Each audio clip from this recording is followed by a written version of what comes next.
Welcome to Newsmax TV. I'm Kathleen Walter. With us now on the phone is Representative Frank Wolf, Republican from Virginia. And Representative Wolf, welcome back to Newsmax TV. Glad to be with you. Thank you. Well, President Obama makes his case tonight in a speech for both diplomacy and airstrikes in Syria. Tell us, Representative, what you'll be listening for.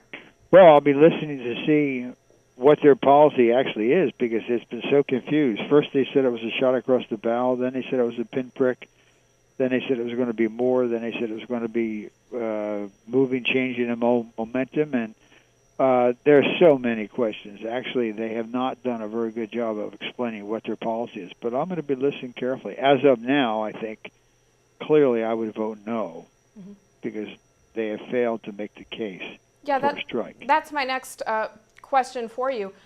You plan to vote no. Can you elaborate a little bit more on exactly why, when you say that the Obama administration has failed to make its case? I mean, what does it need to do, and what does President Obama need to say to actually make that case? Well, I think they've been it's been sort of a little bit of amateur hour. It has not been a very well thought out. We had asked them, what are your worst case scenario? What is your worst fear? Is that if we were to do this, what could potentially happen? They really didn't have the answer for that.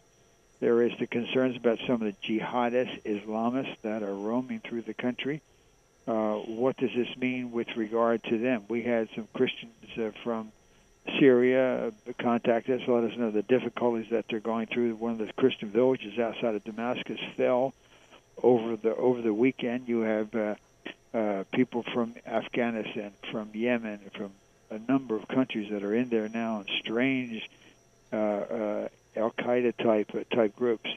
Thirdly, what next? Is this the best way to bring Assad to the table? I made a recommendation that they pull together a team of people like former Secretary of State Jim Baker, former Ambassador Ryan Crocker, who was ambassador to Syria, to Lebanon, to Iraq, former Ambassador Derizian, and who was ambassador to Syria and Israel, to bring some military people to say, is this the best way? Is this the appropriate way?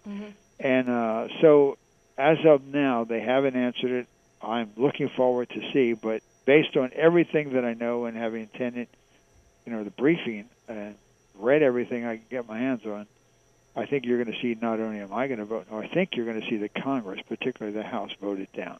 Now, Syria's Assad regime has apparently agreed to a Russian proposal to hand over its chemical weapons. How do you view this?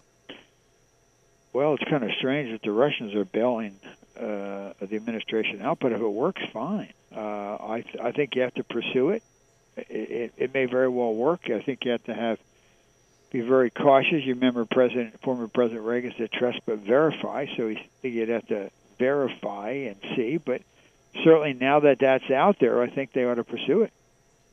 And Representative, you recently raised the question as to whether the 9/11 attack in Benghazi was somehow linked to the civil war in Syria. Can you share with us your concern here? Well, the whole concern is tomorrow will be the one-year anniversary of the attack on Benghazi, and we have no answers. In fact, if we have more questions today than we did at the time. But there are many people that believe that the annex run by the CIA was being used to collect weapons that were later gone on to Turkey and then on to Syria, and not knowing who in the Syrian opposition forces were getting the weapons. So there are a lot of questions. That's why we've been urging and pushing for a select committee, a bipartisan, made up of the various committees, Judiciary, Armed Services, Intelligence, Foreign Affairs, Government Operations, to hold special hearings, public hearings, subpoena witnesses to get to the bottom. But here we are at one-year anniversary tomorrow, and we know very little about what happened. We don't know why they were told to stand down. We don't know why there was a Libyan plane that took the wounded out and not an American plane. We don't really know anything. Representative Wolf, can you bring us up to date on the support that you have for this resolution for the Select Committee? We have 171 or 172. I think it's two. We now have 172 co-sponsors. We picked up about 6 since the Congress has been back in session yesterday. And there was a new report that came out, and if you want to call my office, they can get it to you. Jill can get it to you. A major letter from former Attorney General Benghazi and others, and then there was a report done by Judicial Watch, and then there was another report done by a Special Operations Group. But when I end this, why don't you work it out with Jill, and she can get you those 3 reports, which I think are very powerful. They came out today. All right. Representative, tomorrow marks the anniversary of the 9/11 terrorist attacks at the World Trade Center and also, as you mentioned, in Benghazi. Looking back on the past 12 years, wars in Iraq and Afghanistan, and a series of deadly terror plots along the way, including Benghazi and the Boston Marathon bombing, are we any safer now from terrorism than we were that fateful day 12 years ago? I think we are, but I think that Al-Qaeda has not been defeated, and Al-Qaeda is spreading around the world, and the world is still a dangerous place. But I think our military and the FBI and many other agencies have done a very good job. But they only have to be accurate once, and we could get hit again. But yes, I think we are safer today than we were. All right, Representative Frank Wolf, Republican from Virginia. Thanks so much for joining us today. Thank you. And thank you for watching Newsmax TV.